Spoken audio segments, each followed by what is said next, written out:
Halbuki Қазақстанда мақал бар. Еркектің жасы екеуі дейді. Ол соған барымыз керек.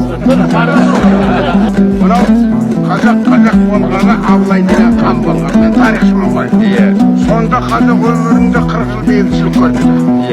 Орысқа, қалмақта екеуіне бірдей дипломат жасап, қазаққа бейбітшілік тоқшылық әкелді. Ал енді мына 20-шы ғасырда бізде не көрдік? 3 рет революция болды. 2 рет ашаршылық болды. 2 рет дүниежүзілік соғыс болды.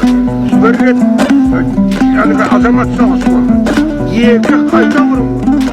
Оның барлығына егер Горбачев 6 жылмен есептесек 60-70 жыл кетті.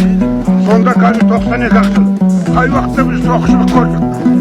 Жігіттер білесіңдер, 60-шы жыл мен 85-ші жылда Қазақстанды кім басқарды?